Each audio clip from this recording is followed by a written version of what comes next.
So we have now with us CA Abdul Rafiq, who is our next speaker, who is going to speak on using of software in the conduct and management of audit.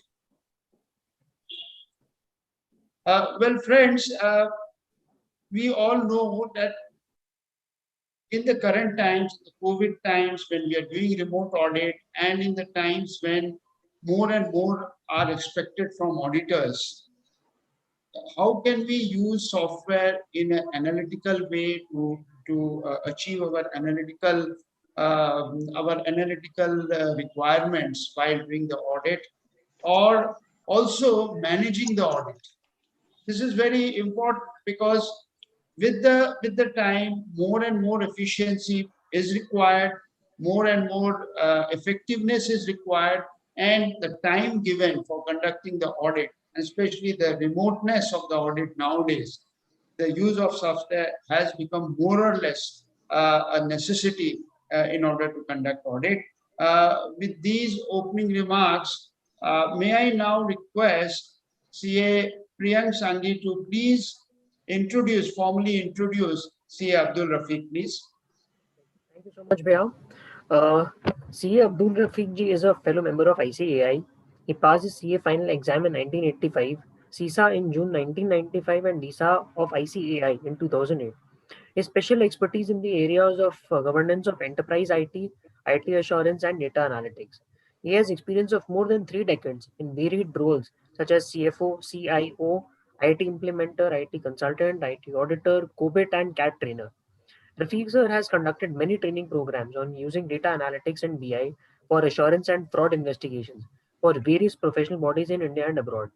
He is the managing director of Windsor Infotech Limited, which specializes in developing data analytics solutions such as ECAT, SoftCAT, PCAT, ProCAT, and E2 TallySoft, which are used by auditors, fraud investigators, and management. Rafiq sir is considered as a pioneer in conducting IS audits in India and using COBIT for IS audits. His special area of interest is IT audit using COBIT and data analytics. Rafiq sir is one of the senior most faculties of DISA course. His articles have been published in journals of various professional bodies such as ICAI and ISACA. Rafiq sir is presented on the topics of COBIT, IT audit, and CATs at international conference workshop of ISACA and its chapter across the world. He has conducted more than 200 days of training on COBIT, IT audit, DISA, and CATs.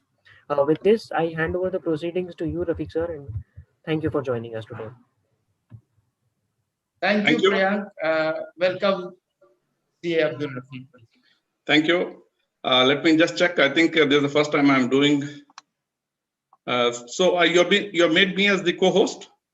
Yes, you are very much audible. You are a co-host.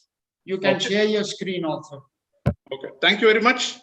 It's indeed a great pleasure to be back, to be speaking at Calcutta. Long back, I remember, maybe in 2019 or 2018 BC. The 2019 Digital Conclave, you were there with Sanjeev Sanghiji and ACAB had organized the Digital Conclave with you. Yes, that's what I said. I said 2019 BC. BC means before Corona. Okay, now we are running already 220 IC is there, 221 IC. Hopefully 222 will say AC, which means after Corona. Currently, now we are in 221 IC, which is in Corona. And those are pleasant times. Now these are challenging times. I'm sure that every challenge is an opportunity, and we should be able to go through and come out of this opportunity very successfully. Generally, Calcutta, I have found it as a second home for me, and I've enjoyed making presentations. And generally, when I start my presentations, I start with the story. I'd given up this, especially in these webinars, but I decided maybe for Calcutta, once again, I'll start with the story, and I have probably a series of stories which I want to share with you, because what I found is the people remember stories much better than the ideas. Too many ideas, I think they may not be able to absorb, but stories they remember quite well. So let me start with the story. I want you to take you back to the times of Mahabharata war, when Arjuna asked Krishna to take him to the middle of the battlefield so that he can survey the armies of the Kauravas. Kauravas, Pandavas and Kauravas. So he surveyed the armies, and then I think all of his sudden dejection overtook him, and he laid down his bow and arrow and said, I cannot fight. And at that time, I think Krishna started giving the Upadesha for him, and what he gave was the Bhagavad Gita. Now, I just want you to remember this scenario and look at how many listeners are there in this story and how many speakers are there in this particular story. So what I want to convey is the type of listeners, and especially in the Zoom era now, most of us are attending conferences and webinars and conclaves on Zoom. I want you to see what type of a listener are you. Now, if you see in this particular story, in this particular scenario, Krishna is speaking, Arjuna is the listener. And sometimes Arjuna speaks, asks questions, and Krishna listens. There is also the armies. We don't know whether the armies or the soldiers were able to hear. Assuming they were able to hear, let's keep them as one more audience. If you go back to the palace of Duryodhana, there was Dhritarashtra sitting there along with Sanjaya, and Sanjaya was a courtier of Dhritarashtra, and he had been blessed with Drivya Drishti, because of which he could see what's happening in the battlefield and he could convey to Dhritarashtra. So here we have got two more listeners, Sanjaya and Dhritarashtra. Now the whole Bhagavad Gita was given. I'll come to the sequel of the story, which I formulated recently, but I just want to give the first part of the story, like they say season 1, in this first part of my presentation. So in this case, if you see, ideally there are 4 types of listeners here, 4 listeners here. One is the audience, the soldiers, who may be hearing what Krishna is telling Arjuna. As far as they're concerned, they think, okay, there's some chat going on between these two guys. They're least interested. They just want to be get into action. They're waiting for the action to happen so that they can fight the battle for which they have come. Second is Arjuna, who is listening to Krishna, and based on that, he takes some action. And then you have Dhritarashtra, who is only interested in ensuring the battle begins and his sons defeat the Pandavas. And then you have Sanjaya, who is also listening and conveying what's happening to the battlefield to Dhritarashtra. So these are the different type of listeners. Now, if you look at and categorize these type of listeners, how do you categorize and how will you bucket them? How will you name them? First, let's look at Dhritarashtra. Now, Dhritarashtra is not interested in any Upadesha of Krishna or any advice. He doesn't want to listen to anything. He is a negative listener. Okay, negative, aggressive listener. He doesn't want to listen to anything. Nothing which Krishna says goes into his head. He only wants to listen to the story, whether his sons are winning the battle. Now, if you look at Sanjaya, Sanjaya is listening. He's a passive listener. So he's only listening for the purpose of conveying to Dhritarashtra. He's not getting any wisdom. He's not taking any action on that. So if you look at Arjuna, Arjuna is an active listener. He is not only listening, he is understanding and he's questioning. Again, he understands, again, he questions. So he is an active listener. Now, if you look at the soldiers, now you can call them as passive listeners, or you can say absentee listeners. They're not really keen on what's happening. Now, I've not shared the screen. I'll come to the screen a little later. So what I'm asking you is, what type of a listener are you? Are you an active listener? Are you a passive listener? Or are you a negative listener? Most of the Zoom webinars, we tend to become passive listeners. What I want you to do in this particular webinar or conclave is, I want you to be an active listener. So let me start sharing the screen. I'll come to a sequel of the story at the end. So my only request in this particular presentation is that you be an active listener so that you can absorb and use what you're learning here. Is my screen visible? Perfect, sir. Yes, Yeah. yes, it is visible. Yeah. Now, if you look at the topic, using software for audit, conduct, and management, I've just flipped it a little bit. So I said I'm going to speak based on using software for audit, management, and conduct, which means I'm going to speak on management, and then we'll talk about conducting the audit, because first we should know how to manage the audit, and then we'll look at conducting the audit. Before I get started with the presentation, I just want to know from Rishi, we are starting about, let's say, 15 minutes late.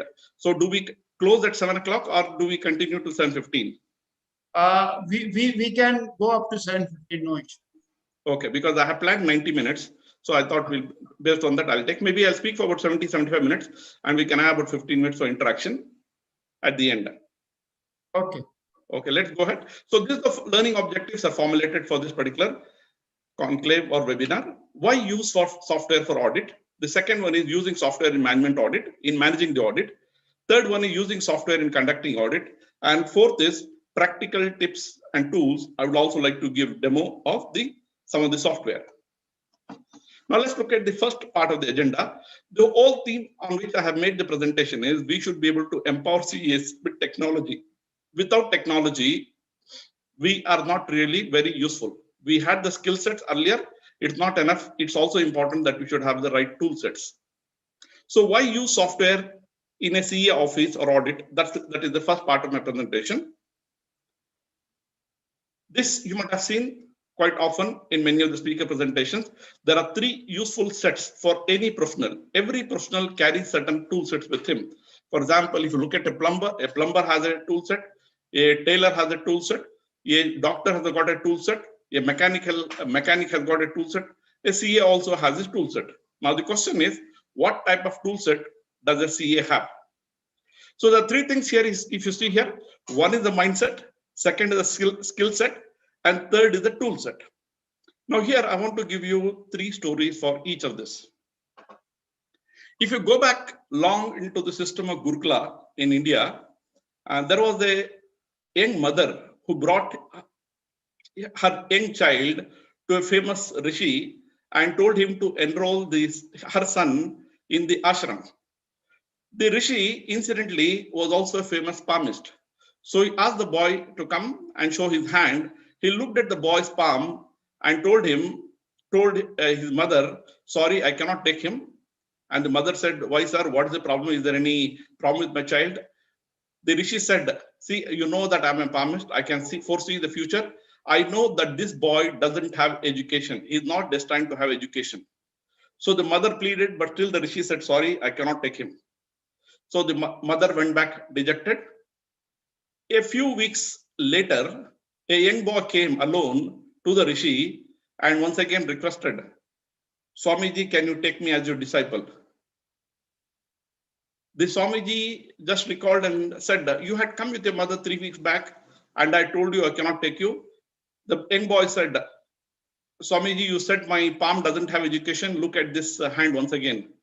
And when the Swamiji or Rishi saw the hand, lo and behold, he was surprised because the place he had indicated, saying that he doesn't have the line of education, exactly there was this line. So the Rishi asked, I remember quite distinctly when I saw last time, you didn't have this line. How did you get this line? What do you do? The young boy said, Swamiji, I'm so much determined to have education. So when you told me about this, I went back, made a mark with a small knife, and after 3 weeks, the wound has healed. And now what you see in this particular hand is not what was natural, but what I have carved out of my hand.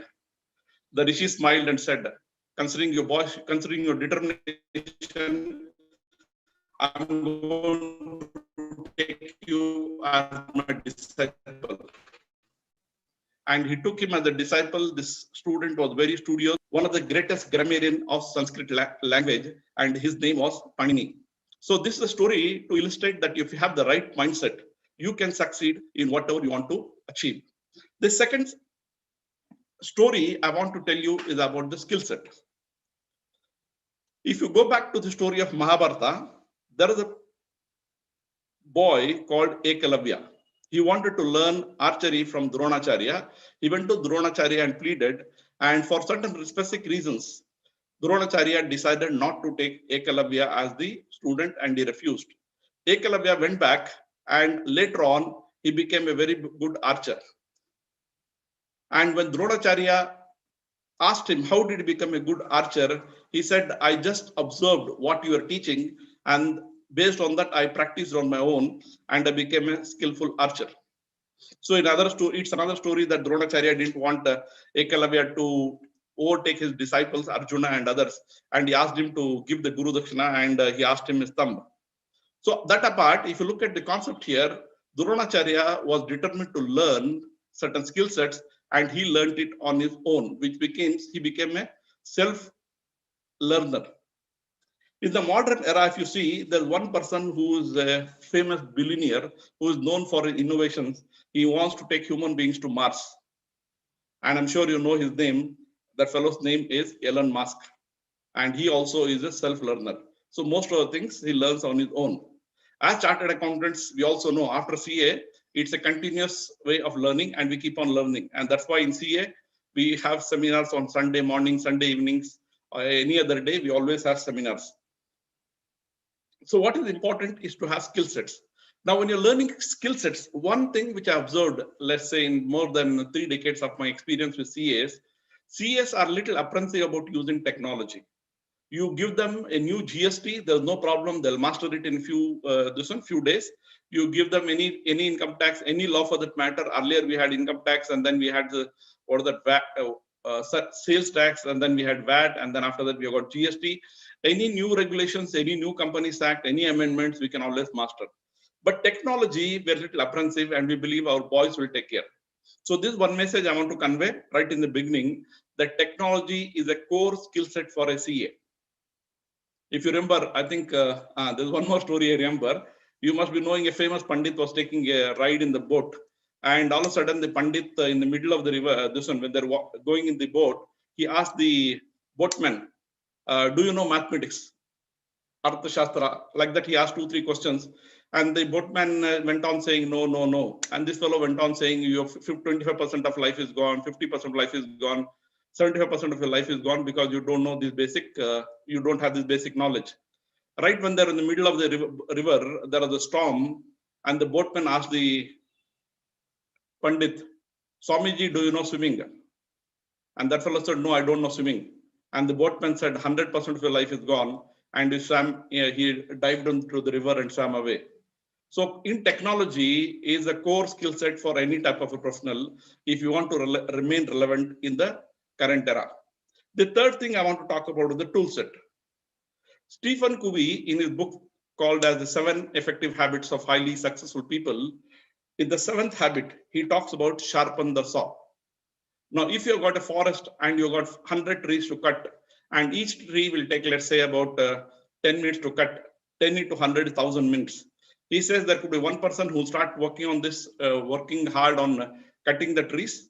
And there's another gentleman who spends time in sharpening the saw, and he takes break. And then he does ultimately at the end of the work. Now you find the second gentleman who sharpens the saw is able to do the work much more effectively. In the case of chartered accountants, especially when you're managing our offices, we are managing our team, and we have to provide deliverables to our client, it's important that we have the right tool set. I talked about Stephen Covey. He talked about sharpen the saw. So the sharpen the saw concept was relevant. Even Bangalore, we see when a tree falls in the middle of the road or anywhere, the corporation team comes there. They have the saw, and that saw is not a manual saw. Maybe a decade back, I found they had manual saws, and 2 gentlemen used to climb different parts of the tree, and they used to manually cut the tree. Now they have an automated saw. What used to take them about 8 to 10 hours to cut one tree and remove it from the road, now they're able to do it in few hours. So in technology also now it's not about sharpen the saw, it's about automating the saw. So we need to look at how we can automate a practice, and that is going to be our core differentiator. So the future, they say, depends on what you do today. And this presentation which I'm making to you, I do not want you to take it as just some ideas which you can, which you heard. I want you to look at what is the you can practically go back and apply in your office. So my presentation may be a little philosophical, but I just wanted to get the concept very clearly. So they say, know thyself. I think Tattvamasi. So if you are able to know yourself, I think the purpose of your coming to this planet is accomplished. And if you can live that purpose, the purpose is accomplished. So what you need to ask, especially as a professional, is what is your key distinguish? What is your key distinction, or what is the key differentiator? What makes you unique? If thousands of CAs are there, everybody is providing the particular practice, and you are also providing that. And then what is the difference? In fact, long-term differentiator, what is that I'm doing? What everybody is doing, also said allowed to do, use technology and provide results from technology, because making technology work gives me a thrill. Just like you take a wild horse and tame it and you make it what you want. In the case of technology, for me, technology is an inanimate thing, but you can make the technology do what you want, and that gives me a thrill. And that is the beauty of technology. So what you need to ask yourself is, considering that you have your own core skill set, you need to ask, what makes you unique? What value do you deliver to your client? Like our earlier speaker was saying, the clients pay you for what you deliver, and the delivery should be in value. Otherwise, this CHAPA-based audit, let's say wherever you got, I'm sorry for using this term, where you have to just, the client that doesn't acknowledge the value. For example, you have tax audit, any compliance related audit, they think that, okay, what the CA does is only put a CHAPA, he signs and he collects money. So we should say that even the compliance-based audit can we deliver value. And if you know how to use technology well, we can do it much more effectively in lesser time and deliver more value. And for all this, we need to look at what are the capabilities which we have, which are inimitable, which we can acquire.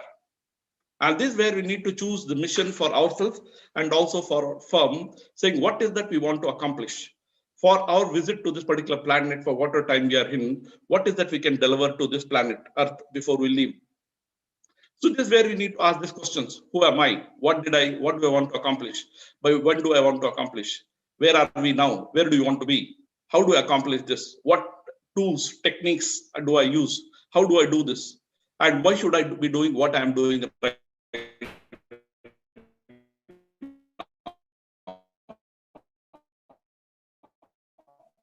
Am I earning? Am I living to livelihoods? So this is what should be, if you can work for a nobler purpose, a higher purpose. Okay, how does digital transformation impact our traditional knowledge and skills? Most of you already know, we have pushed to use technology more and more. Through compliances, through regulations, we have to do it. Now the question is, in this era of accelerating digital transformation, as professionals, we need to ask the three core questions. Are our current competencies and skill sets relevant for this digital age? What are we doing now? Can we do much better through using technology? Is our knowledge still powerful enough to add value in this Google age? Anything which you have, you want to know, you can ask Google Baba and he'll be able to give the answer. Quite often you see intelligent clients already have done the research, they ask Google Baba and they come back to you with further questions. But you know, there's one limitation in Google. Google can give you information, it cannot give you knowledge. To convert this information into knowledge, you need to have some domain expertise. The next question you need to ask is, how can we future-proof our career to remain relevant and valuable? For example, all of a sudden, I think the finance minister in the recent bill, they removed GST audit. The same thing, let's say in the next finance bill, they said this tax audit also is not required. Let's say later on, they say the bank audit is also not required. Only we'll have one balance sheet audit because everything is core banking. We'll have the statutory central auditors, a team of 4 or 5 people who do the audit.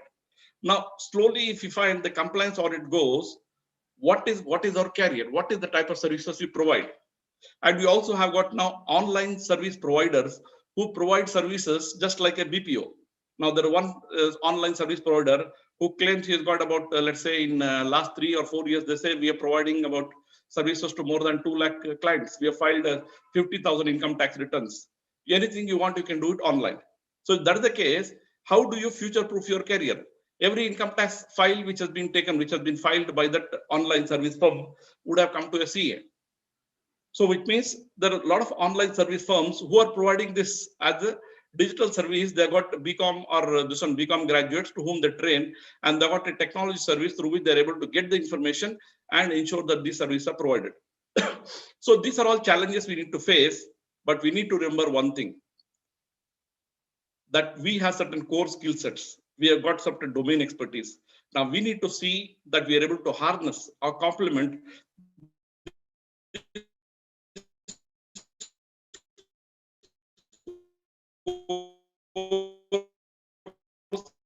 skill set with the power of technology.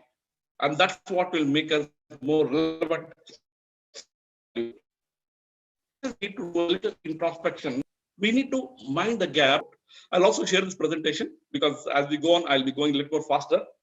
So we need to know what is our purpose, what is the philosophy of our practice, what are the principles we follow in our practice, how do we deliver performance to our clients, and are we reactive or are we proactive, and are we pragmatic? What is important is that we need to be pragmatic. In spite of all the challenges, we should know how to overcome our challenges. And how do we make progress in a profession? Because the whole objective of life is to keep on making progress. So this is where they say we should learn to be a pragmatic futurist, which means taking responsibility for the long-term consequences of our decisions and our actions we are doing today. This is what it says. Become a pragmatic futurist yourself. Now let's look at a few concepts of technology. Initially, when the car was invented, it was initially thought that cars will never replace horse carriages, because they said that, okay, how far can the cars can go? What is the speed? They have their own limitations. But eventually, the cars picked up so much speed that the horse carriages could not catch up with them. And you find now most of the world, you have very few horse carriages, and these are also for ceremonial purposes. So it means the technology became so powerful that horses were ultimately replaced. Similarly, in a CA practice, most of this, for example, if you take a simple example of accounting, when I started my practice, I went to some of my senior CAs and asked them, what would you suggest? They suggested you take up accounting service also, because that will help you in the initially part of your career.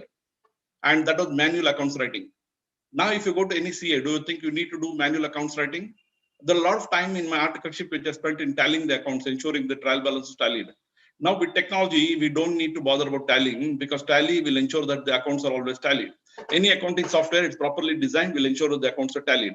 So most of the older services, compliance, manual, TDS, cumbersome procedures, manual procedures could be automated very easily. And this is the impact on our services. The core of our historical professional services are under threat. So we need to look at how we can provide these services in a new way. For example, let's say this accounting in Tally. Now we've got a lot of clients who are providing selling on online, and they want accounts to be maintained in Tally. So what they do is, let's say the seller is selling on Amazon. He takes the data which is there on Amazon and he enters it in manually in Tally. Now there are software available through which you can convert this data which is already available digitally through the Amazon. Let's say you log in and you download this as Excel. Similarly, if you've got a bank statement, you download the bank statement in Excel, and directly you can convert it as a Tally voucher by entering the details. And whether there are 5 vouchers or whether there are 5,000 vouchers, you can enter all this probably in a few minutes. And that's the power of technology. Now, next question we need to ask is, where are our clients and what are the problems? What are the type of services our clients require? What changes can we provide in the way we provide our services? And the services required in future will be different from what it is today. Can we be proactive and look at what is our client's problems, what are the services they require, and look at how we can proactively provide the services rather than being always busy in doing what is routine. One thing I found, most of the CAs are always busy in doing things which means they're caught up in the wrap of things what they already have. Now the question is, we need to have what is called as, this is what I call as the repairs and maintenance. We also need to carve out some time for the research and development. Probably not only in development, we spend a lot of time in learning, but we also need to consider our own firm as a client and look at, okay, if I am providing consultancy to my own firm, where do I provide strategic consulting for them? Where would my firm be in 5 years from now, 10 years from now? So you need to take your own firm or yourself as a client, carve out a time and look at into the future and prepare a roadmap. And in all these things, you need to remember that innovation value addition is complementary, and this is what is helped through technology in a big way. So if you look at the impact of technology on CA firms, many firms that were never cloud-based, now you find that many of them have been pushed to the cloud because of this COVID era. And then somehow we have struggled and moved to the cloud-based era. Now, this could have been proactive. Now, once you've gone to the cloud and we have known that this is how service can be provided, you cannot go back to the manual era. You also will have, over a period of time now, like I said, this one, what is that? BC before COVID and AC after COVID. I think hopefully we'll come to AC shortly, maybe in a few months, maybe by 2022. Before that, I think we should be able to come back. What is important is now what is going to the percentage of remote workers? Now we have seen remote workers also work, but it has its own pros and cons. There are also a lot of CAs whom I know who are very traditional. Now you find remote working from home, they can't do much except talking on phone. So they cannot use technology well. So if you do not know how to use technology well, then what will happen is you'll become redundant or irrelevant. So what we need to understand is we need to learn how to make the transition to the digital age where most of the data which we want to audit is available digitally. And this what is going to be the core of my presentation as we go on. What you need to remember is that technology requires investments. Just like we invest in the physical infrastructure, similarly, we should also learn to make investment in the technology infrastructure. For example, there are CA firms who have practice of giving laptops to the all the articles. And if these boys had articles, you find most of them, they're able to easily transition and work from home. Although the productivity has to be monitored with regular meetings, everything. But if they did not have laptops and they had only desktops, it became a very big challenge. In fact, I talked to many of my CA friends and they expressed the same problem.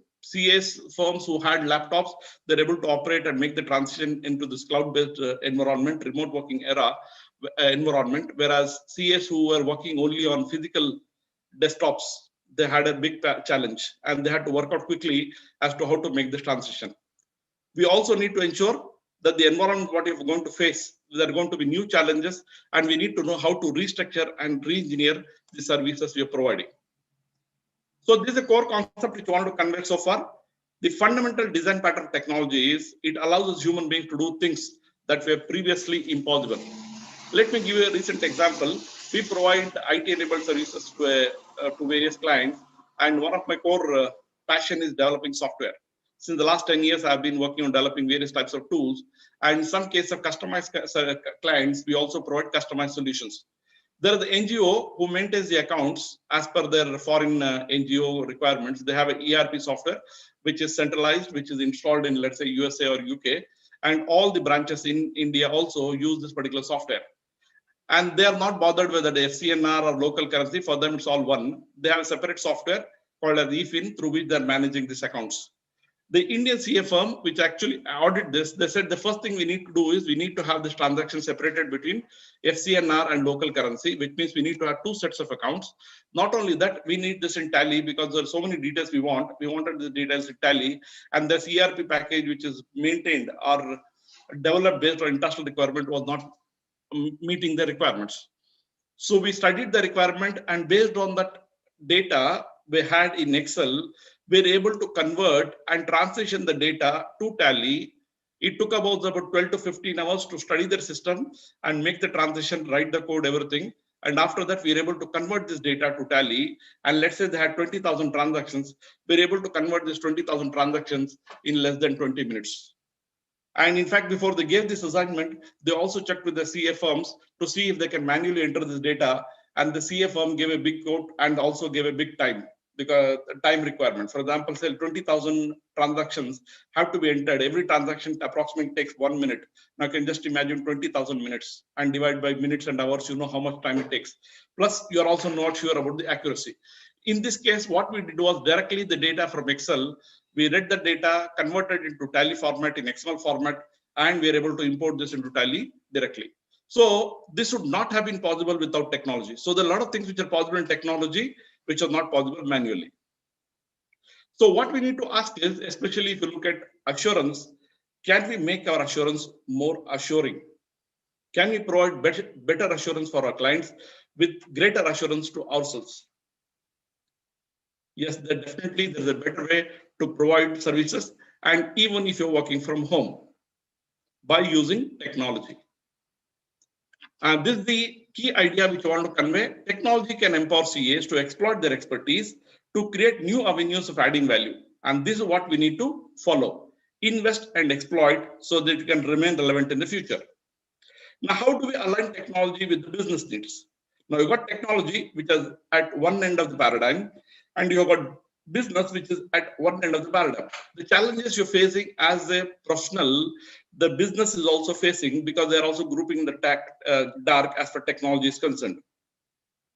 So what has to happen? There are some technology professionals who will come to the aid and help to bridge this gap by helping the technology to transition to the business so that they can be implemented successfully in the business. For example, let's say any small SME who wants to sell on Amazon has to first of all digitize their complete inventory. Only then they can actually, or whatever they want to sell on Amazon, the first thing is they need to digitize. So only when they're able to digitize, then they can actually provide the service. They can actually sell on Amazon.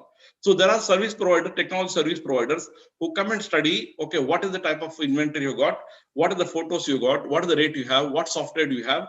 Based on that, they're able to convert this in a digital platform and upload it on Amazon. And this has to be continuously kept updated. And that is what is possible in technology versus business. Now, once you are able to digitize this inventory, which is there physically in your store, and make it available on Amazon, now you find the whole world is available to you as a market.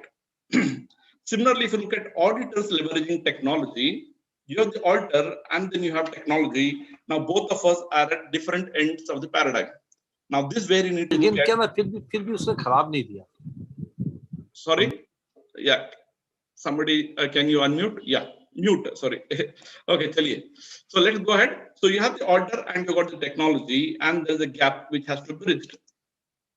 Okay, so what as auditors we need to do is we need to bridge this gap, and this bridging of the gap can happen only when the auditor is able to make the transition and jump into the bridge and start using technology. I'm not saying you automate your office 100%, but we need to take small steps based on your own strategy. I'll also share you a list at the end, references, and maybe possible, I'll also walk you through some very useful publications which are available.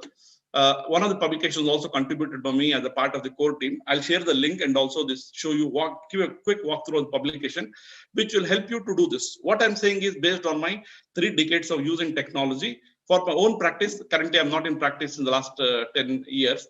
But when I was in practice, one of the first things I used to do was, whatever I'm doing, can I use technology? How can I be much more effective using technology? And this is what I'm going to share with you as we go on. So definitely there is a better way to provide assurance, ensure compliance, provide value addition. And that's what the result will be more productive, more effective, and more timely, which means you can provide timely services. For example, the NGO which I talked about, they had to file some income tax returns and the audit has to be completed within, let's say, 1 month.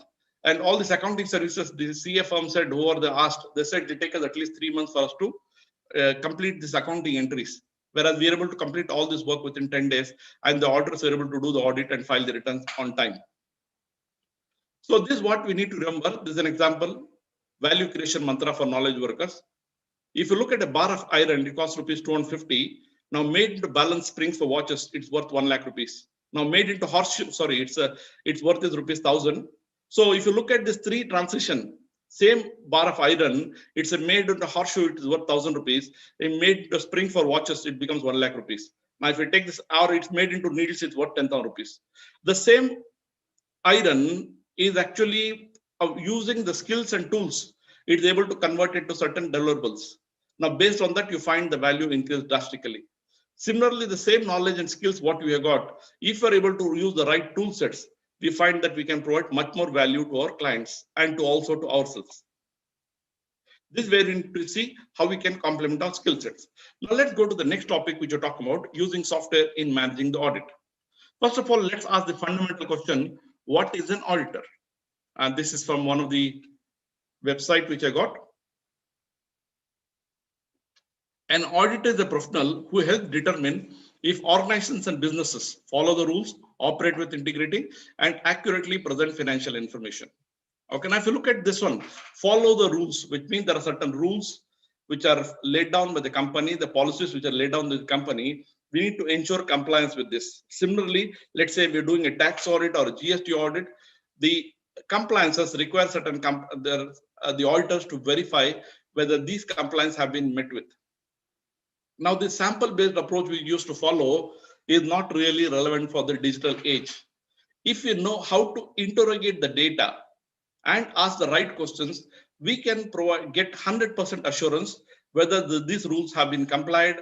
Not only that, we should be able to identify the exceptions and irregularities very quickly just by using technology. Later on, at the last part of my presentation, I'm going to give you a quick demo of some of this as to how it can be done.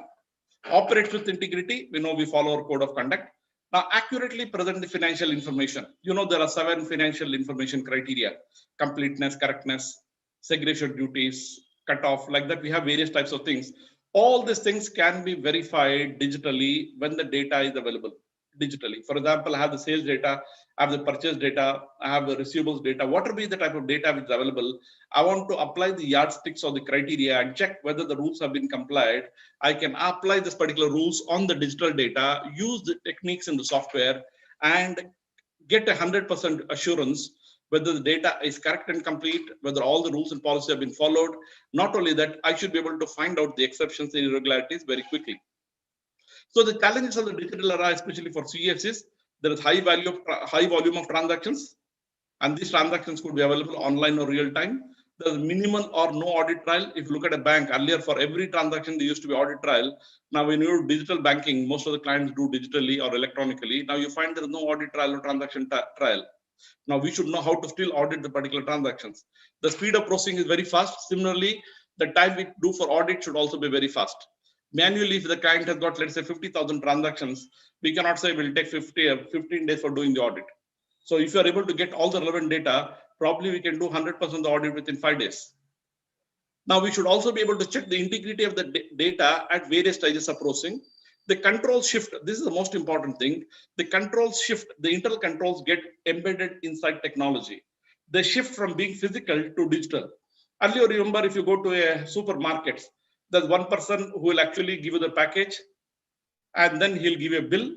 There's another person who will actually give you collect the cash, and the third person who will give you delivery of the goods, and the last fourth person, the gatekeeper or will verify whether everything matches. Now, in a digital platform, you don't have this type of physical checks because the controls become digital. Earlier, we had the concept of maker and checker, where every transaction is done. For example, you go to bank, you give a check for drawings, and that check will be given to the cashier. That person will do the data entry in that particular book, and he'll verify. And the book, along with the voucher, will move to the officer. The officer will physically verify and sign. And then after that, the voucher will move to the cashier. The cashier will enter. There's one more standby cashier or officer who will enter the data in his book, and then he'll go to the cashier, and the cashier will call the token and give the money. So there are so many physical controls which are there. Now you find all these controls are digital. If a transaction is entered by one person, the officer can see the transactions and authorize the transaction digitally. So all these things require that the core skill requirement, in addition to our subject matter expertise in compliances, accounting, finance, etc., it also becomes important that we have the IT knowledge as required. IT knowledge not from the point of implementation of technology, from the usage of technology. Just like in a mobile, I don't know what is the engineering or what is the science behind how the mobile works, but I know how to use it. And the same thing applies to using technology in our offices. Another critical aspect of technology is never stagnant. It keeps on moving. So we need to update our skills as we go on. So if you look at the business challenges and how it can be met through technology, technology can be taken as a source of business challenges. And as a CA, if I can come in with my domain expertise, technology can be a solution for the business challenges. And this is where the business is prepared to pay, and this is where we can provide the highest value addition. So let's look at now, come back to our office and look at what we do in our offices. We do accounting, we provide auditing services, compliance services, advisory services, and we all do this by managing our team of work and also our clients. Now, how do we do this? So we can have office management software, which takes our client, works and staff. We have the accounting and finance, which gives us the MIS, or you can call it the CFO functions. We have the compliance, where we have this consulting or filing. And then we have assurance, which could be pertaining to statutory or management. These are the broad areas of work put into 4 buckets, which are done in a CE office. Now, which are the areas which can be computerized and how can they be computerized? Now, if you look at the first part, which is office management, there are office automation tools which are available through which you can automate your complete office right from the time a client walks in. You enter the client details, with all the type of assignments you're doing for the client. 2, the compliance dates as to what date the compliance has to take place. You assign the work to a staff. They do that particular work. You also have somebody reviewing that particular work. They prepare the reports come for review. And once the review is completed, you do the billing, and the billing is sent to the client. You also do a follow-up, and the complete accounting is also done, which means the complete office automation right from the time the inception of the request for service happens to the delivery and collection of the bill can be automated. Next, if you look at accounting and finance, this gets integrated part of the office automation. Whatever accounting you're doing for your work you're providing to your client can be done. It could also be possible that you're providing accounting services. What you're doing automation for your own office can also be applied for your clients. Then we have compliance, where you provide, let's say, compliance related assurance services or compliance related services. Now you got this consulting of filing. Now consulting of filing, in the case of filing, now you don't have a choice, because many of things the government has made it mandatory that you need to e-file. Now in the case of e-filing also, we can follow the semi-technology approach or semi-manual approach, where we prepare our own data in our own set of accounts and then we file it electronically, or we can ensure that we can seamlessly automate our compliances, so that whatever filing I have to do through software solutions. For example, let's say there is software called Winman for filing the tax returns. Similarly, for GST, there are hundreds of IT solutions, service solutions which are available, using which I can file my returns electronically. For example, even Tally provides a service where all the accounts, the configuration has been done properly. You can do e-invoicing. Not only that, you can file your all your returns. Everything can be done digitally directly from your accounting system, which means you can automate your compliance regulatory requirements end to end using technology. But you need to invest a little time to do research and find out what is the best solution for you. Now, regarding consulting services, this is your own domain expertise. So in this case, I think it requires more of a personal expertise. So this is where you can probably use technology to learn this particular compliance much more faster. You can do, you got a doubt, you want to ask, earlier you used to ask some CA and find out the details. Now with Google itself, you can ask any question, you should be able to find the right answer. But you should always know that whatever comes in Google has to be taken with a pinch of salt. Now you need to analyze and then come to a conclusion whether they're right, because there could be different opinions which are available on Google. So as for consulting is concerned, this is requires your own personal domain. Technology may be a complementary, it can help to some extent. Now, if you look at assurance, any services you provide, whether it's pertaining to any of the statutory assurances or let's say internal audit, management audit, any assurance for that matter, this is where you can use technology to a great extent, where if the data is available digitally, you can definitely audit this particular digital data. How? I'll show you a quick demo a little later. So this is where we need to rethink, re-strategize, and reorganize how we are providing the services.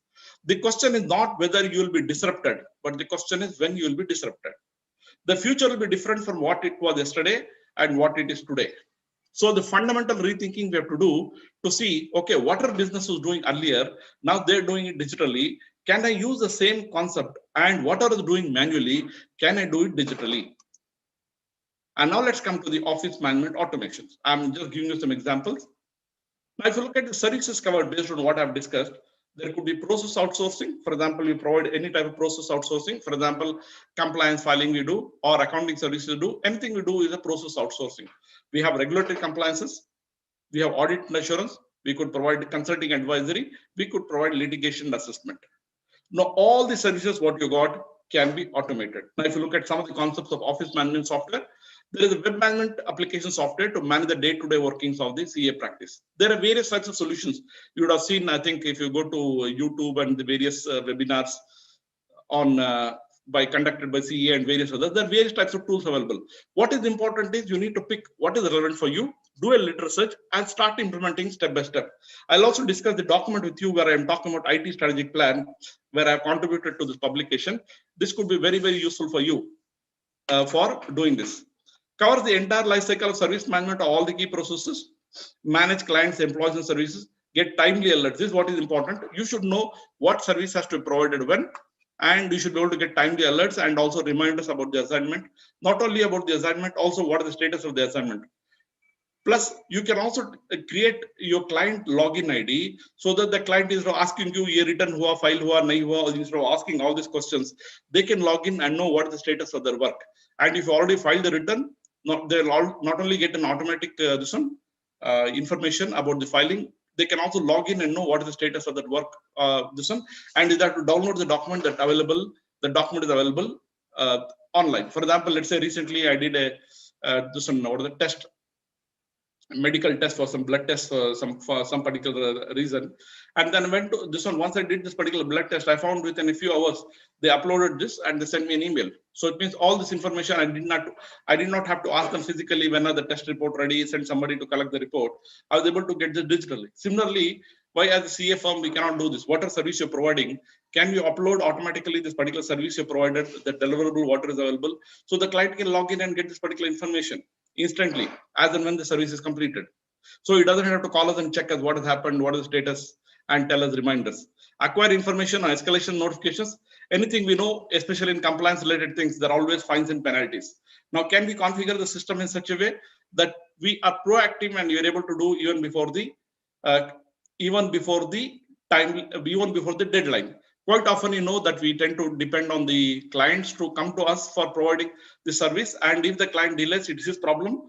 Or the second type of this one reminder is where, as a CA, we follow up with the client and ask them, okay, here return here, this time you have to file, and based on that we follow up and get this done. Now, can you put an automated service where you can also do an implementation service that you prioritize depending on the value and the volume of the services, which client has to provide what information when, and if they come at the end. Quite often you find many of the clients tend to delay and they come at the end. And if they come at the end, you say that the rate is going to be higher. And get overall, most important is you should be able to get the overall bird's eye view through chart and reports of all your clients, all the assignment. For example, if I want to know what is what is my expected billing based on the services I provided last month, what is my outstanding, for which client is outstanding, everything I should be able to get, not from my Excel worksheet, which I'm updating personally in my laptop, from the software. Not only that, I should also be able to know, okay, based on the timelines of the clients, what is the type of work I'm supposed to be doing for the clients. Okay, before I go further, let me see if there are any specific questions which I can answer now. Okay, please suggest a good office management software. I'm going to give a list. I'm not going to give you any specific recommendations. There are a lot of office management software. I'm going to give a list. Not only that, I'm also going to give you a reference of a book from which I see a book from which you can pick up the office management software. Okay, one important suggestion I would like to give, especially now, quite often, especially this is a trend. You can also call it as the Indian mindset. And you have this foreign mindset. If you look at the Indian mindset, we want the software to be customized to our requirements. Whereas in most of the cases, I've also traveled to different countries and provide service to different clients. Whereas you find if a businessman wants to provide a service, or let's say a professional wants to automate a service, he'll look at what is the best software in that particular industry for that particular area. He'll pick that particular software and he'll customize his process, everything as per what the software does. Whereas in our case, we want it the other way. I've come across a lot of CAs that I have tried this software, I've tried this software, that doesn't work for me, this does not give me this report. Now, I think we need to change this mindset. Look at the software has got, let's say, 100 reports. Now, there are 2 reports which he wants, which you're not able to get. Now, that 2 reports may be available in some other place in that 100 reports. Instead of looking at that, we say, no, I want this 2 reports. Because the 2 report is not available, I say this software is useless. So this one thing we need to look at. There is no software which will perfectly meet all your requirements. So you need to adjust and look at what is the best, most effective solution for you. Let's go further. Now, for example, you might be using Office 365 or Excel. Now, Office 365 itself has expanded so much, and it's available online. And there are different ways in which Office 365 is available. So you can use this Office suite itself for everything you want to do. For example, you want to do your work, you want to plan your work, you want to do communicate with your team. I've come across many CAs who are using the Microsoft Teams for managing the office work. You can use Outlook, you can automate your analytics. So the Office 365, which you're using only Word and Excel or PowerPoint, it can go much more beyond that. For example, you got the SharePoint where you can share all the data. You can also one point where all the backup of the data is kept so that it's accessible to anyone.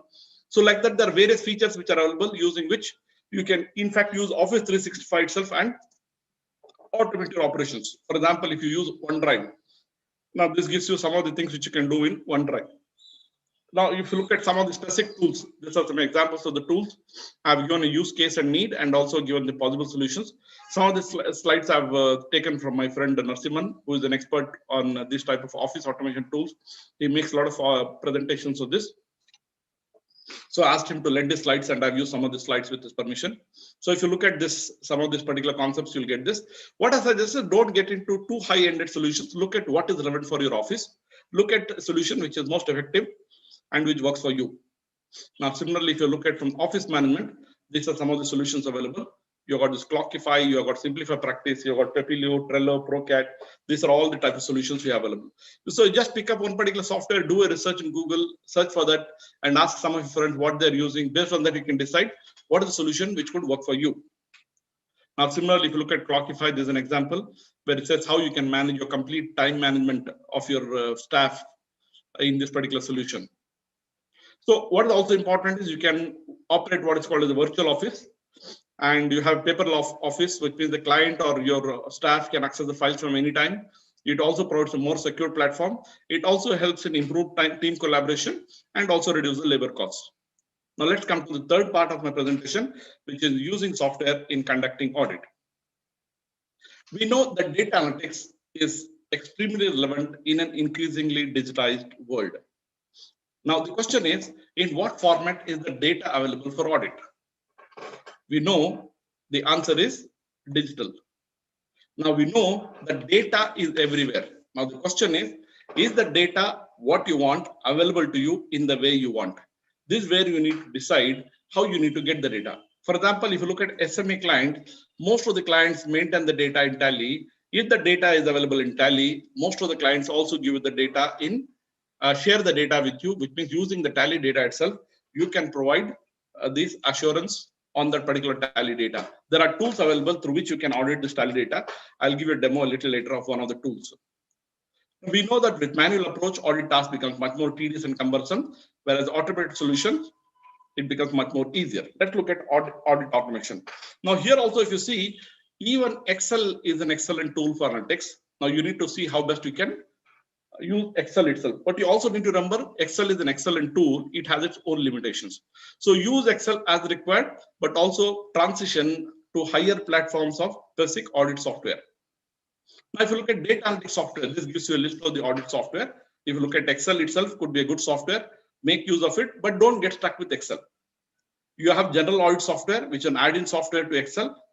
You have general audit software, which are independent data analytics software with specific analytical functions or CAT functions. You have specific application software. For example, Tally itself has got separate security and control features through which you can audit the data available in Tally, and gives you probably about 20-25 types of reports and about 8 to 10 types of analysis we can perform dynamically using Tally itself. You also have specialized audit software, which could be used for auditing specific platform. For example, let's say you're auditing Finacle. There are service providers who have developed a special audit module for Finacle, or the bank itself would have developed a special audit software for auditing Finacle. Or as an auditor, you should know for the purpose of audit, what are the specific functions in the software which you can use for auditing Finacle. So this comes to the theme of this conclave. We're talking about hindsight, insight, and foresight. Now, if you look at hindsight, we are looking at what happened in the past and analyzing what happened in the past. It's like a post-mortem of the operations. Like one of a famous speaker used to say, an auditor is like a guy who comes after the battle is over and shoots the wounded. Now, there is no value addition in this. Now, what is required? This is also required to some extent, but we should be looking at significantly, are we going to spend significant amount of time only on hindsight when the data moves dynamically in the digital world? This is where we need to look at insights. Where is the problem? What actions are needed? Why is this happening? For example, if you're selling on Amazon, you're not interested in what happened 2 months back or 3 months back. You're looking at, okay, what is the current status of my products? For example, some of the software we're selling on Amazon, it keeps you every day. It keeps on giving you information that based on your performance, based on this, they're also able to monitor how many clients clicked on a particular link and how many minutes or how many seconds they stayed and how many actually converted or bought that particular product. Based on the click ratio, they have a particular percentage that, okay, anybody who clicks 10% will get converted as a customer. It doesn't get converted as a customer. They do analysis and tell you, now looking at the pricing, you find this particular pricing high. Maybe you can sell much more higher if you're able to reduce the price to this particular percentage. So they're not looking at what is the past data. They look at analyze what's happening now and provide insights of what I need to change. Foresight is the next thing where I look at, okay, what is that which would happen in the future? And based on that, I provide insight. This is what is also called predictive analytics, where we predict the future, and based on that, we analyze and give the results. For example, let's say if I'm a seller on Amazon, based on the past sales which happened, Amazon is able to forecast and tell me that for this particular month, in this particular month, or in this particular season, the sales for your particular product is expected to go to this extent, and then you should be ready with the production. So this is what we could do. As CS also, we can do the same type of a predictive analytics if we have the right tools. So what is important is we have all this data, like they say, in this digital age, we are flooded with data, but starving for information. What management needs is insights so that they can take action. And this is where they say now in artificial intelligence, they all talk about algorithms. This is all the world of algorithms. And they say in future, algorithms will rule the world. What is algorithm? Algorithm is nothing but a principle of mathematics where you applied a formula based on what happened and then say this is how the action should be happening. So this is where we look at the 3 I's when you use data analytics. How do we infer insight from information? Now, if you look at using data analytics for office management or office automation for conducting the audit, I think this one slide summarizes everything I wanted to convey. We need to understand the business process, how the business is run right from the inception of the transaction to the close. Then we understand the regulatory requirements. These regulatory requirements, for example, a company using Tally and they are using GST, TDS, everything inside Tally, then the regulatory requirements of TDS and GST, everything gets embedded inside Tally. We need to understand the organization structure, especially if it's a larger organization or a medium organization, where we look at what is the segregation of duties. This also gets embedded inside technology. And then we need to understand the technology deployed. Based on it, once we have this understanding, then depending on the type of the assignment, depending on the deliverable, we can decide what type of tools and techniques we have to use. This comes to the core idea which I want to convey, one of the key messages which I want to convey in this presentation, which is conveyed through Edwards Deming quote. If you can't describe what you're doing as a process, you don't know what you're doing. Recently, one of the big CA firms from Bangalore bought a software and they wanted to help us to implement data analytics. When I was questioning them and asking them about how they are doing this particular audit, one important thing which I found, which actually confirmed my previous experience also, most of the CA firms have got excellent people, but most of these are dependent on person. So we are person dependent, or whatever we do is person dependent than process dependent. When you use technology, it's important that we document this process and automate this process so that it becomes process dependent and not person dependent. So when you become process dependent, you find that you can scale up and do things and deliver services at a much larger scale compared to being person dependent. Now, quite often you find that one audit done by one staff is different from the audit done by another team. Why? Because the processes are not completely documented. Every person does based on their own level of expertise. I was talking to a partner, senior partner of one of the CA firm, and he was telling me, no, if this boy does the audit, I am confident this fellow does everything. But the same thing a new article does. I'm not confident whether he'll do everything what I wanted him to do. Now, what is the reason? The reason is this process are not documented and most of it are person dependent. Now let's come to the last part of my presentation, where I'm going to spend another 10 to 15 minutes, where we talk about practical tools, tips and tools, and some demos. Now, these are some software which I wanted to show you. There is software called ECAT. It belongs to my company, where we call it data analytics in a few clicks. Then add it to Excel. It has the look and feel of MS Excel, but with the power of the database, which means you can perform powerful data analytics in a few clicks. I'll give you a demo a little later. Similarly, there is another software called a data analytics tool called as TCAT, where if the client has got data in Tally, you can export this data from Tally to Excel in a few clicks. The data could be put in the masters or the transactions. You can export the data in a structured format to MS Excel so that you can perform further analysis using Excel itself as a tool, or you can also use data analytics software. Now, these are some other software. There are hundreds of software which are available, ranging from small, medium range to high end. There is a tool, for example, called as the MD audit tool, which gives you a set of some audit functions which you can perform, let's say, for tax audit.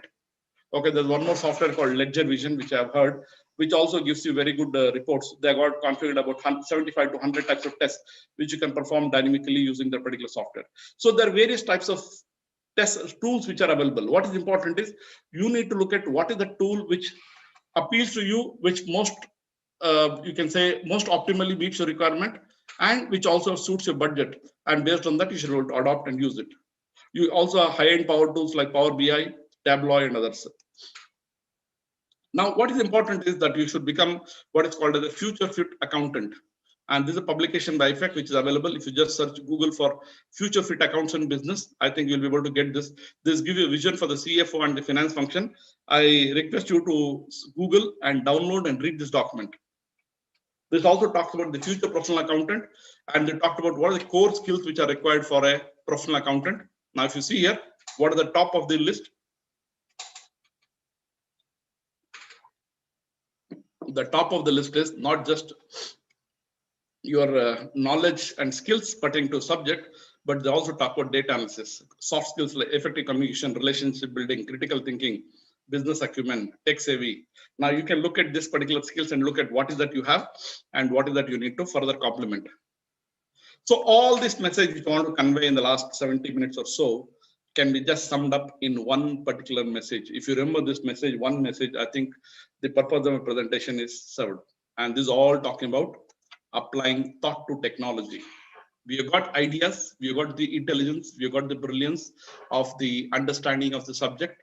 Can we apply this thought or thinking to technology and make technology work? If we can do that, and definitely will be very, very effective. So this is what they say, be tech literate so that you can survive and thrive in the future. So if you look at enterprises, they say enterprise innovate or become irrelevant. Now, if you look at, let's say, 2 decades back, 3 decades back, and look at what are the top 100 companies, and now you look at what are the top 100 companies, you would find what are the top 100 companies which are there 10 years back, 20 years back. Now, many of them have dropped off, and new companies would have come. Similarly, as professionals, we know the core mantra for us is learn, unlearn, and relearn.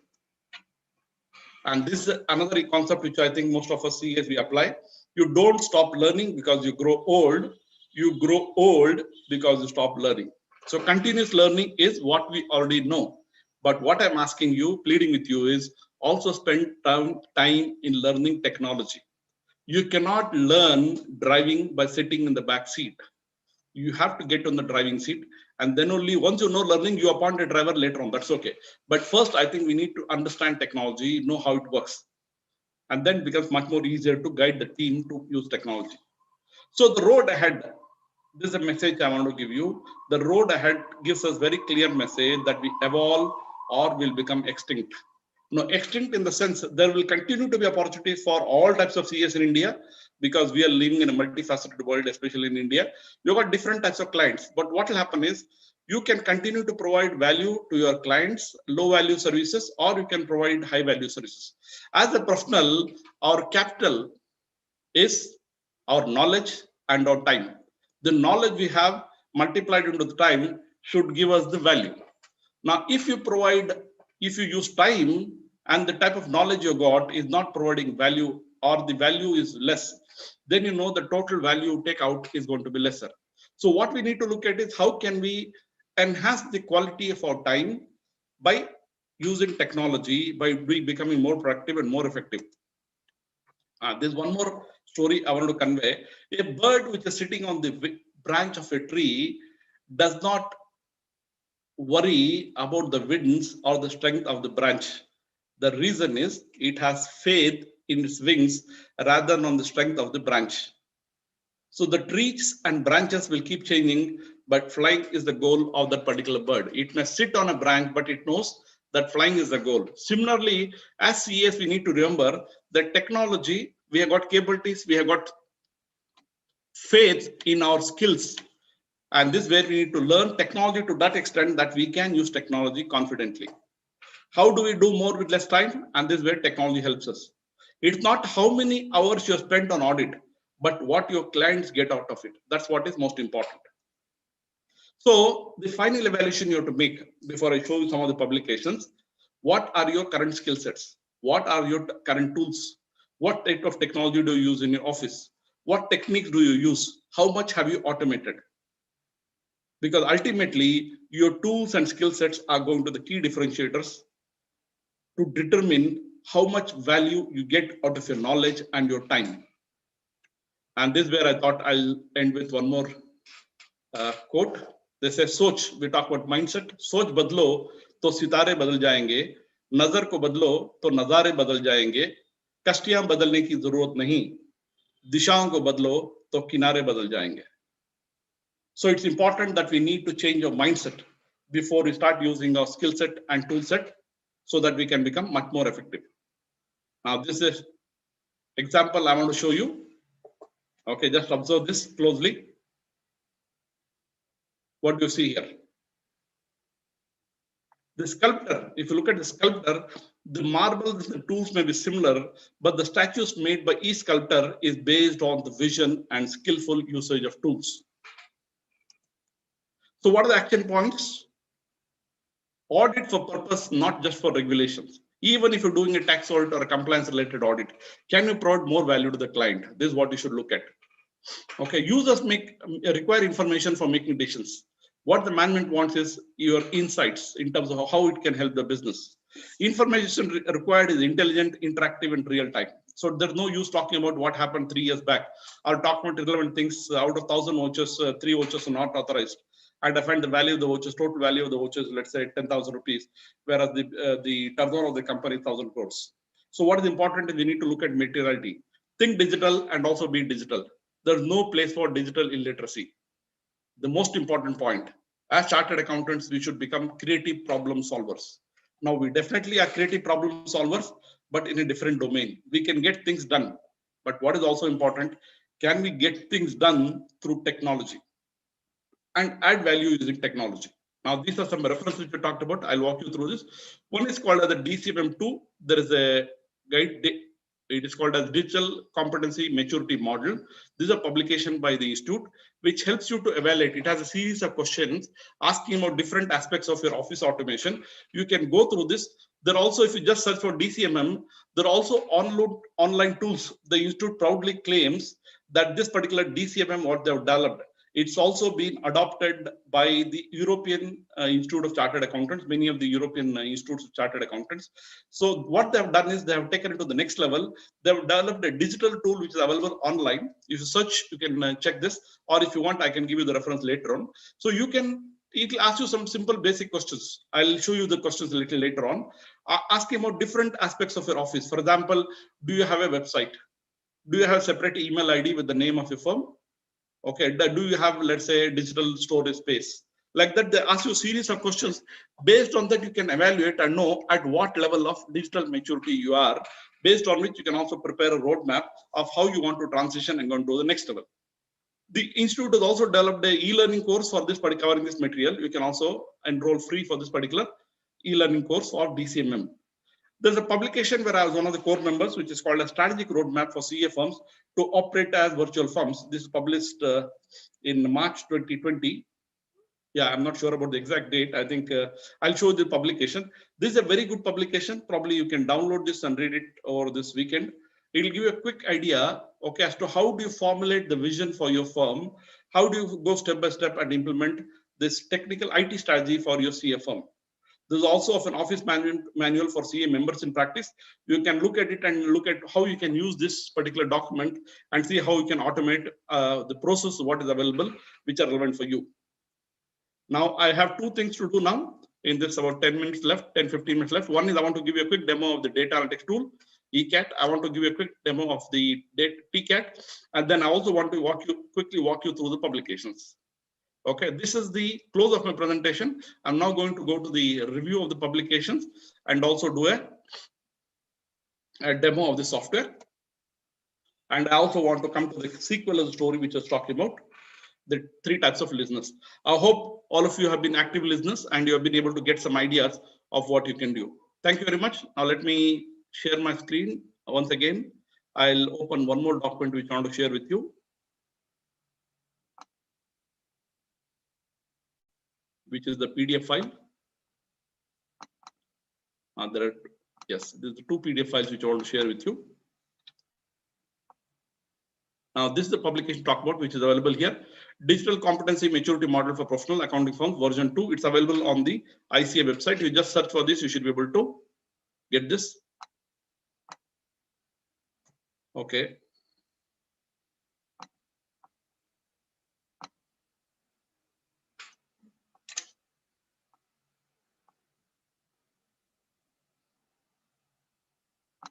Okay, let's come back here. I think there's some error with the document. Let's see what's happening. Okay, it's trying to go to. So please close that. Do OK instead of learn more. Which one? 1 minute. Then Just press OK. Yeah, Yes, yeah. okay, Okay, I think it's already open. Yeah, it's no okay. Okay, Yeah. Okay, good. Thanks. This is a new. Okay, so digital competency maturity model. This is what you got. This is a publication which you can download. I just want to just give you an overview of the TOC. Now, if you go to the TOC, okay. Okay, let's come to this one. This is a digital. Earlier we had this version 1, and now you have got this. See, what it gives you is you can actually do a mapping. This is only for internal purposes, whether you're level 1 firm, level 2, 3 firm, based on points. You answer the questions based on that, you get the points. There are so many sections. Okay, for each of the sections, there are a list of questions. You answer that, and based on that, you should be able to get. For example, it talks about each of the, and also gives the implementation guide how you can implement. Okay, what is the digital identity of your firm? What is the operational process automation, redundancy and continuity? Like that, it gives you specific areas which can be automated and ask you questions. Based on that, you will be able to map yourself. For example, let's say it also gives you, remember I told you about the list of software.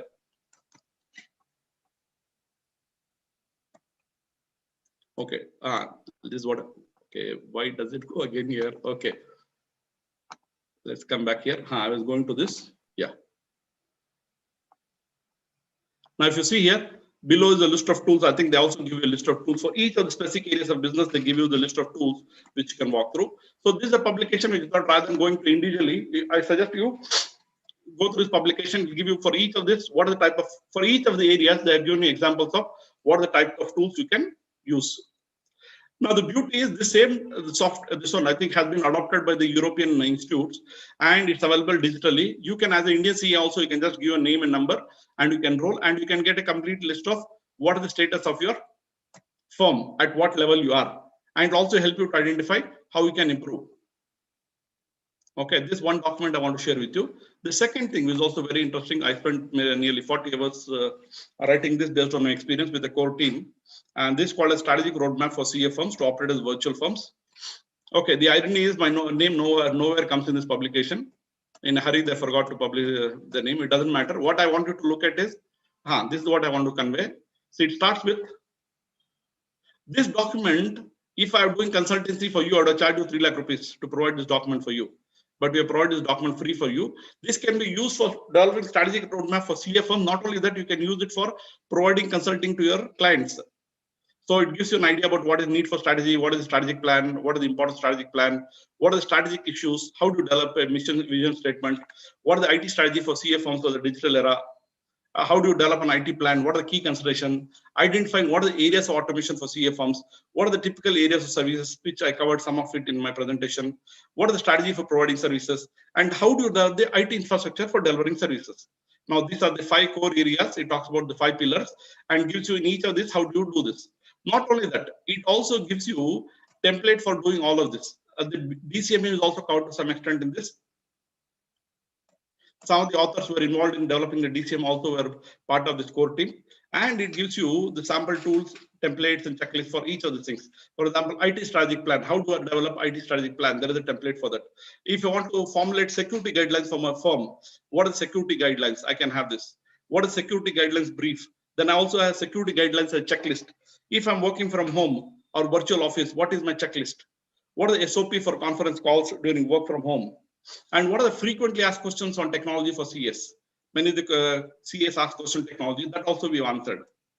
Okay, not only that, the most important thing is we have a sample policy template for CA firms. Now, you know, in the this one, that in the remote working now, most of our staff work remotely. Now you are getting the data of the clients and they're sharing directly with the laptop of your staff. Now, what should be the policy you should have? And this policy document should be signed. Let's say tomorrow one of your staff are using pirated software and they have been found through Microsoft or through this one, you get a notice about that. Now, if that is the case, what is the policy statement you have which will protect you? So it gives you everything. This is about 80-page, 90-page document which gives you quite a lot of interesting information. Okay, this could be something.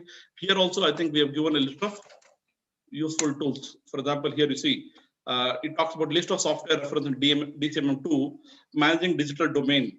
Okay, if you want to have your own website, company's website, okay, what is that website you can refer from, where you can get the digital domain? You can have this domain.com, GoDaddy, Bluehost, HostGator. Okay, next, if you want to go back and then say operational process, HR automation, process automation, for each of these areas, there is information available. So there is no dearth of information. What is required is an intention. Okay, intention that you need to change and the action you need to start. Okay. So this document, I'm also giving that, see, in each of these areas, we've got some sample list of software which are available. Pick up what is the area you don't, like they say, if you want to eat an apple, you can't eat the full apple at a time. You cut into pieces, pick up what is most priority for you and start implementing one by one and set a roadmap. Okay, by the end of March 22, this financial year, we would have automated this particular office. And based on the Pareto principle, we know this will impact 60 to 80% of our work. Start with that and be prepared to invest that amount of time, not only money. It's not just throwing money after technology. You also need to spend time in deciding how technology should be implemented in your office. You can't just delegate, okay, throw some money and say that it will be implemented by somebody. You have to get involved and decide because you're going to formulate the future roadmap for your firm. So this is a document which I said you can refer to. Okay, these are two documents I want to show you. Now let me come to a quick demo, then I'll come back to my closing remarks. Now, if you see here, okay, this closing story, I'll come to this closing story later. Now, I want to show you this. For example, if you see this ECAD, there's a data analytics software which I want to show you. Let me open a test data. You might be curious to know what is Excel in Excel sheet which has got Bhagavad Gita. I'll come to that in 5 minutes, 5 to 8 minutes. Okay. Now, if you see this, I was talking about data analytics software, adding software in this one. This is an example of a data analytics software. Okay, now if you see here, the concept of the data analytics software is you have got all these core functions of data analytics. It's got about 380 functions. You got this curate panel, profile, analyze, investigate, document, utilities, tools. These are all the panels. Under each of them, curate itself has got about 70 functions. For example, what you're doing in Excel, you can also do this analysis. They said data analytics, the first thing is you purify the data, curate the data to get it ready for analytics. So what is the basic principle? If you look at all the sample examples which are given here, you'll find that the data would be in, let's say I got this procurement. Now you find all the data would be in a structured format, which means the first row will have the header. There will be no duplicate headers. And then the data will be organized in this particular way. I've made a lot of presentations and webinars on the data analytics. I think if you just search for my name, I think you should be able to get specific demos of each of these areas. Here, my concept was more on the philosophy and the principles which you need to understand. The details of the nitty-gritties, I'm sure you can always catch up based on your requirement. So if you see here, for example, I have this particular data. What are the first thing I want to do is I want to profile this data. I just go to details and say I want column statistics. Now I can go through each of them and find out what is the number of vendor codes, what is the number of vendors, all these things. Instead of this, I say I want this basic data, and let's say I want this information, and I say okay.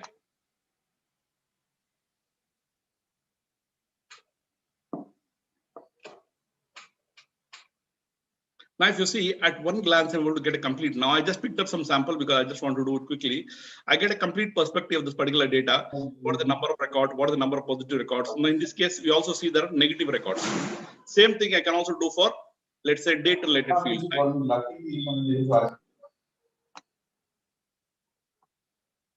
Okay, let's say I come to statistics again. Now, I just come to the date statistics. Now, I got this PO date. Now, if I say select all date statistics.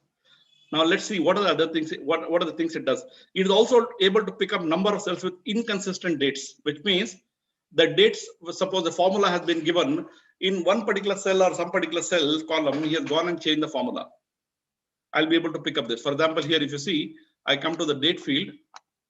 Now it gives me the complete statistics. This is what is called as profiling.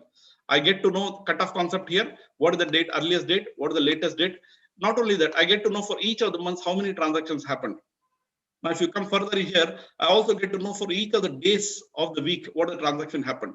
Now, here you see Sunday also they have done some transactions, and incidentally, I found Saturday there is the least number of transactions. Number of cells with inconsistent formula is null because there are no formula. This one with inconsistent formulas. Now, let's say I come to numeric again. If I want to get this, now I come back to this one. So I just give you one example like that. Let's say I've got some data. I want to compare the data of 2 years. I want to do segregation duties like that. There are hundreds of functions I can perform using the data analytics software. Now let me show you one quick this one TCAT. Now if you look at TCAT, this is what is software where I can actually date what are available data is there in Tally. Now for example, let's say I open Tally here. I got Tally data. Now if you look at DSS. Okay, this is the data I got. Okay, now what I want to do is this data, what is available in Tally, I want it in Excel. Okay, now if I just come here, let's say I pick up a blank sheet. Now this data I want in Excel, let's say I want all the master info. For example, I want all the list of ledgers. All the master data which is available in Tally, I can get this data using TCAT in a structured fashion in Excel. Now, if you see, I got the daybook data, trial balances. Trial balance also, I come across Excel experts who show you how you can convert the data from Tally, from the trial balance within different formats, put it in Excel, do a lot of circus. And after 1 hour, they tell you that this is what you can do. Using that, you can prepare TV schedule by preparing the links. Now, in our software, in few seconds, you can actually get the data from Tally in the format of the trial balance. Okay, first, yeah, now I got this. For example, if you see all this master data, I got the list of ledgers and list of groups. I just say I want this particular data. I say, okay. This should be able to query that particular Excel, and then it gives you the information at one glance. Now, if you see here, I got the list of all the ledgers. Similarly, I got the list of all the ledger groups, which means I got the complete information one. Now I can go and apply the filter, and based on that, I can find out, okay, what are the indirect expenses, what are the direct expenses, what are the income, now whether opening balance is there. Like that, I can do a lot of analysis on this. Let me pick up one more example. Let's say I want the trial balance ledger with groups. What I was talking about this, our Excel gurus who do this exercise, spending 1 hour, they also got online courses for this. Now you spend this one 2-3 hours just to get the data in a structured format. Here we give you the structured data format in just one click. Now you decide you want to, you don't opening balances, you want only the closing debit credit. Remove these columns at the time of selection itself, you get the closing debit. Now you see here the total everything will tally. Not only that, now this is available in a structured fashion. What you can do is you can create the hyperlink everything so that you can prepare that schedule 3 or any other requirements. Now you update something you want to refresh, again go and create the trial balance, and we can get this information. Now let's come to the transactions. I got this day book. Now I want this transactions, let's say pertaining to transactions. Now you can extract transactions, all the transactions, or you can extract specific ledgers. Now let's say I want to pick up all these transactions, and this is the date which is given here. Let's say I don't want the narration or the party type. Now you see there, just see how much time it takes to export all these transactions, because this is a demo version of Tally. I have given the data only for 2 days, and let's look at the data and see how much time it takes.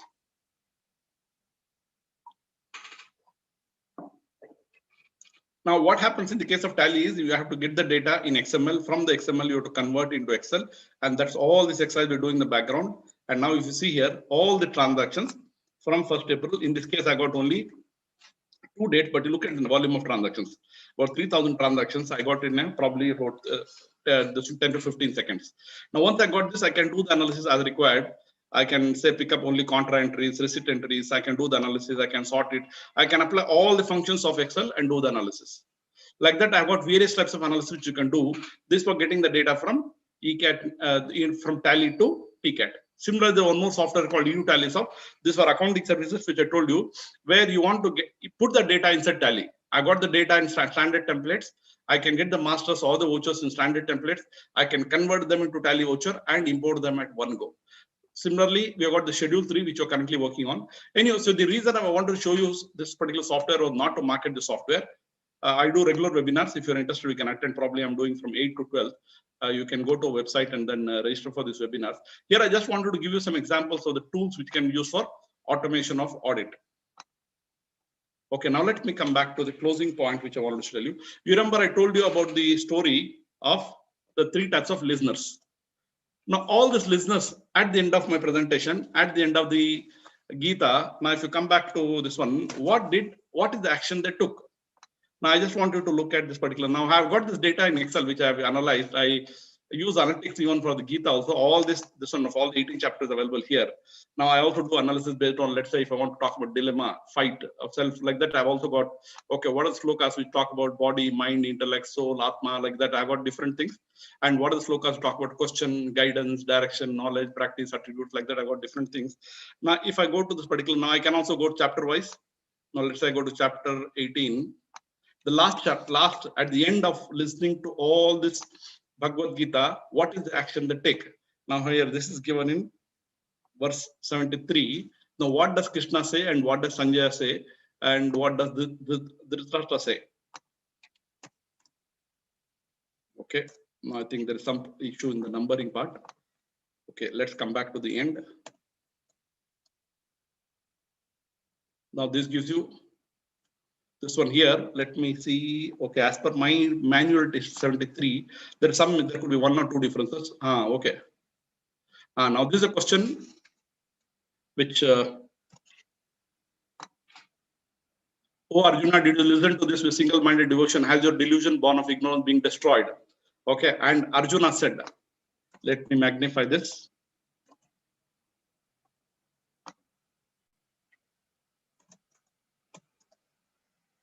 Yeah. Yeah, let me do the magnifier. This is a core message. I think if you get the message, it will be very good. Let's see what I can do. Control plus. Okay, let's see. Yes. Now if you see here. Now, what did Arjuna say? Your grace, my delusion is destroyed. I've gained knowledge. My confusion regard to body and Atman is dispelled, and I shall obey your command. Which means, what did he do after listening to all this knowledge? He went into the battlefield. He fought the battle and he won the war. He won the battle. Now, if you look at Sanjaya, what did he say?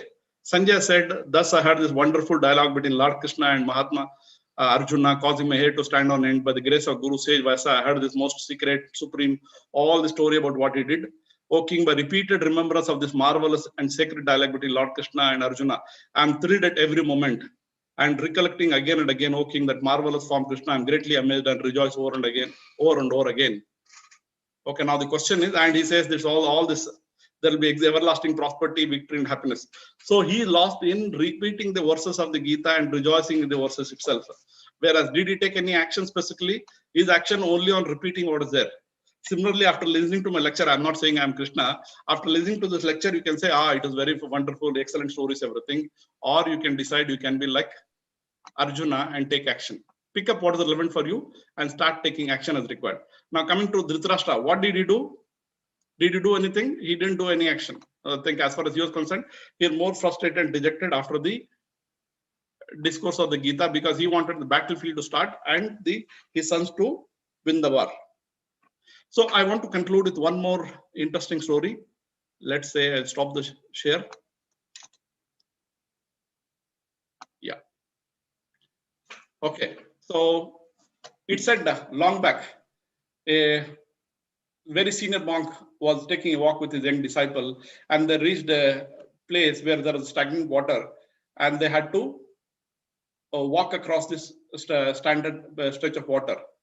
And at that place, when they're about to cross this water, they found a beautiful lady came, and she had white gown and she had flowing gown and beautiful slippers. She also had to cross a bridge where the water was stuck. So she was in a dilemma because she knew her clothes will get dirty. So she looked at the Swamiji. The Swamiji looked at her. The old monk looked at her, smiled, and said, "Can I carry you?" She agreed. So what happened was, the old monk carried his beautiful lady across on his arms and helped her to cross the bridge. And he left her after crossing the bridge of water. And she said, "Thank you." He said, "Thank you." And they went ahead with their journey.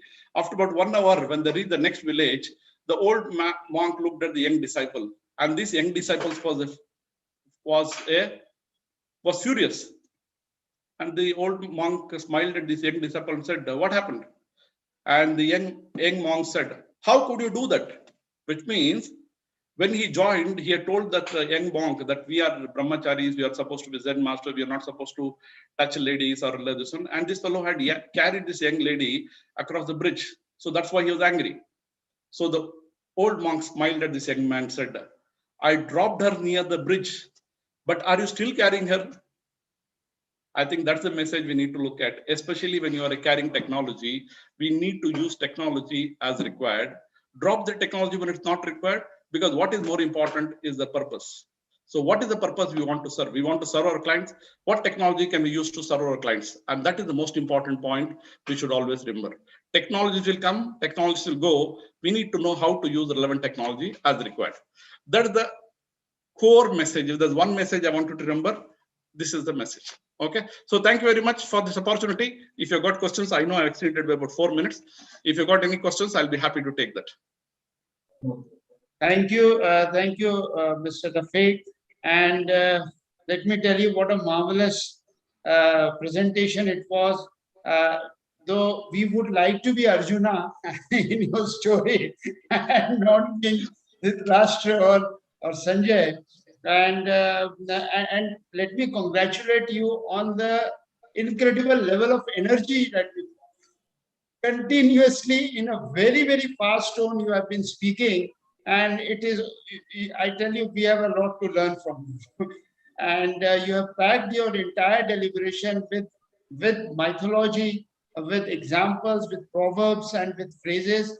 And we all know examples are better than precepts. And we have actually overshot the time. And still, if we can take maximum of 1 or 2 questions, if it comes readily. So in the chat box, Let me see. Anuji, can you see the chat So box? there's no question in the chat box as of now. Only congratulations message for the wonderful session. Mr. Rafiq, let me tell you, while you were deliberating, we have received a lot of messages that it has been a marvelous presentation, and many of them wanting a copy of the presentation. You are also on YouTube live in our channel, ACI channel. So I think given the Sunday evening, and we won't tax you Saturday evening. We won't tax. I'll share this presentation by the end of the day. By another 1 hour, you'll get my presentation in PDF format. Thank you, sir. Thank you. And may I request CA Hemant Lakotia to please offer a formal vote of thanks. Mr. CA Vivek Agarwal, convener. Okay. Convener CA Vivek Agarwal, please. Vote of thanks, formal vote of thanks. Thank you. Thank you, Rishi Bhaiya, Anubhaiya, for giving me this opportunity.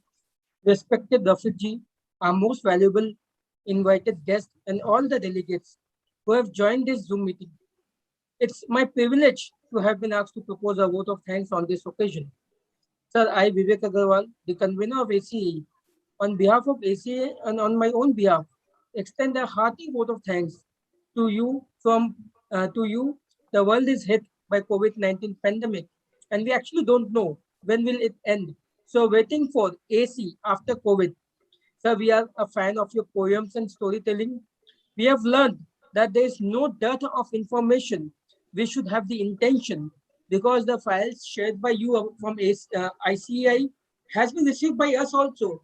But most of us don't have the time, or I would say don't actually look into the mails received from Institute.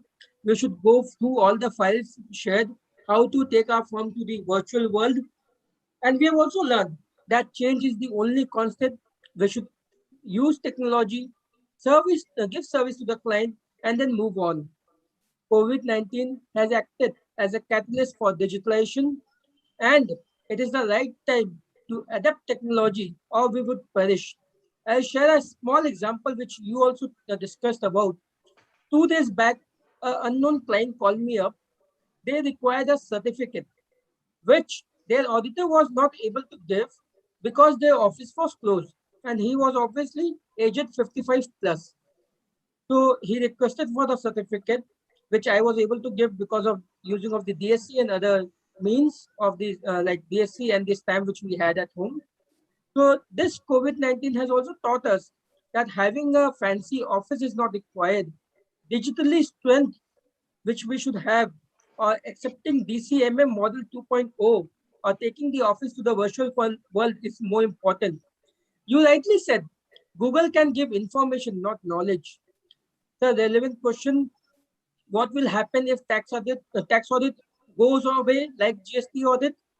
What will happen and how will we compete with our online service firms providing digital service, car replacing horse carriage, accounting service analogy, the bank statements getting converted and entered into Tally. So we are rightly giving service to our clients, making SOP and system for them, but we get caught into regular work and we don't work in research and development of our own firm. We don't give service to our own firm. We should start, think, and act on it, because our theme also says it's about hindsight to insight to foresight. Sir, we are thankful to you and our other speakers, Vice President of ICI, CA Devashish Mitraji, our past Vice President as well of ECA, for speaking on how to empower SME practice. Our international speaker for the day, CA Narayan Swamiji from Bangkok, decoding how to create value addition to stakeholders in internal audit. Because until and unless we add value, whether internal audit or statutory audit or any audit, as you also said, how to value add in tax audit. If we don't do that, we only go for compliance, we will perish very soon as a practitioner. See Amit Gupta ji from SRB discussing on accounting and real estate in a parallel session. Answer you, how to use software for audit, for sharing your thoughts, insights and practical experience. We are really thankful to you, and how you have decoded the 3 words of a theme, insight to foresight. Friends, please join your hands together for virtually clapping for sir. Thank you once again, sir. Thank you. And I would be not doing my duty complete if I don't share my screen and present to you e-memento of ours. We would be sending this virtually to you because it's about virtual firm running virtual office and virtual association. So this will be shared to you.